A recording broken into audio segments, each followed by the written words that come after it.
Hello everybody, I am back with update to my paper RPG game. Let's just get into this. So for the dice, here's some asked questions y'all might be asking. For the dice, I would recommend using the Game of Life roller, unless you have a dice that rolls 1 through 10. I think the Dungeons and Dragons dice are that. Anyways, and then the second question y'all probably been asking is when you die in battle, your character, if you have any allies with you that were with you battling, then you still keep fighting as them in the battle till you lose or win. And if you win, you respawn after the battle after day one. But if your allies died, you play the battle again or you restart from the beginning. Now the third question is, in battle there are 5 enemies and you can choose anyone that you have already unlocked. So because I need to tell you, I don't know if I told you last video, but the more HP you get, the more enemies you unlock, and at certain HP you lose certain enemies. So yeah, so you don't just farm gremlins all the way till the second boss. Anyways, yeah, that you've already unlocked. Oh yeah, at certain HP. Oh yeah, that's when I was so in battle you can attack anyone, then your allies attack anyone's also, any of the 5 enemies, and then when it's their turn, only one of them goes, and you can choose anyone to go. Then roll to see who they attack. So there's gonna be 3 of y'all, so 1 through 4 would be one ally, or it could be you or the other, and then 5 to 7 could be an ally or you, and 8 to 10 could be an ally or you, any one of them. And then, yeah, I already explained this last video. And then roll to see what their attack is. Yeah, I already explained all of this in the last video. Go check out update 1, the first video I watched. Told y'all on how to play my game. And yeah, so let's get to the game. Okay, everybody. So the first thing I talk about is I added swords. I was gonna add a shield system, but I didn't know how it would work. So I'll get into that next video. I'll add them in update 3. So the wood sword costs about 700 and does 400 damage HP. The stone sword costs 1,000 coins and does 700 HP. Because let me tell y'all, the reason I added swords, you're like, wait, aren't the things already swords? No, the attacks so far are just like wizard attacks, like spells and stuff. So I added swords. So the stone sword costs 1,000 coins and does 700. The Dragon Slayer costs 10,000 and does 6,000. The Witch Sword costs 25,000 and does 22,000. And the Night Slayer costs 35,000 and does 30,000. So yeah.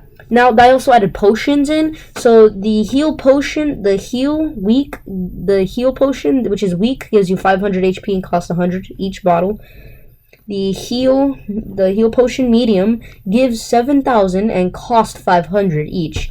And the heal strong gives 20,000 and cost 5,000 each. So yeah. Now I also made attacks and new allies. Let me go over the attacks first. Okay, here are the attacks. So the electric orb costs 20,000 and does 17,000. The magic wave costs 35,000 and does 25,000. And the energy swirl costs 40,000 and does 30,000. Trust me, guys, it is not easy thinking of all these attacks, okay?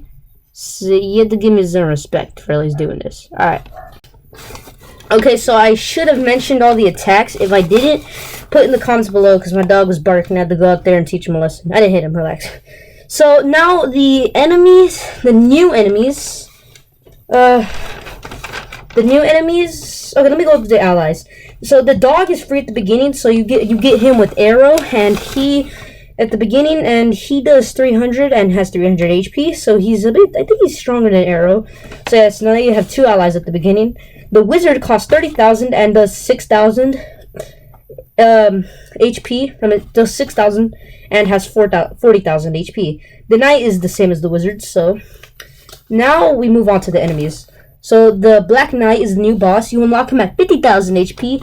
His weakest is 7,000, and his mid is 15,000, and his strongest is 30,000. He has 250,000 HP. I buffed it a lot because Dave the Dragon, I test played him, and he's the easiest boss. So the Wolf, you unlock him at 700 HP. He is weak. His weak is 200, his mid is 350, and his strong is 500 HP. Oh, he has 500 HP. You lose him at 30,000 HP. You lose him at 30,000 HP? No. Trust me. Hold on, I'll be right back. Okay, no, never mind. You don't lose him at 30,000 HP. I don't know why I put that. You lose him at 10,000 HP. So that's when you unlock the Small Knight, which you don't lose yet because that's the next update. You don't lose any of the bosses too. After, like, you can use any HP. So yeah. Anyways, the Small Knight. Unlock the Small Knight. Anyways, you unlock him at 10,000. His weak is 2,000. His mid is 4,000, and his strongest is 6,000. He has 5,000 HP, and I haven't thought of when you lose him yet. The Witch you unlock at 40,000 HP. You're unlocking enemies. You're not unlocking like allies and stuff. You have to buy the allies. Just to let y'all know if you're getting confused. 5,000 is the weakest of the Witch's attack. Mid is 15,000 and strong is 30,000. The Evil Wizard you unlock him at 30,000 HP. His weak is 3,000. His mid is 7,000 and his strongest is 15,000 and he has 20,000 HP. Well, if I didn't mention, the Witch has 30,000 HP. Okay, so now we're gonna move on when you lose certain enemies. So the Wolf you lose at 10,000. The Gremlin you lose at 3,000. Yeah, the Gremlin you lose at 3,000. Okay, no, never mind. You keep the wolves at 30. No, you lose them at 10,000. Sorry. You lose the gremlins and the ghouls at 3,000. The stone golems, you lose them at 10,000. So the knights are the same. So you lose both of them at 10,000. The ice kings, you lose at 30,000. Same. Okay, Dave the dragon, you not lose. Okay, and that should be it. Potions, yeah, that's it, everybody. So, sorry if I didn't make this clear enough. Anyways, you know, the high school series, you know? I'm surprised y'all haven't been calling me cringe in the comments for that. I will be making the video. I'll probably release it today. Anyways, guys, I'm also working on a card RPG game, which won't be as fun, but it'll be fun at least. Anyways, bye.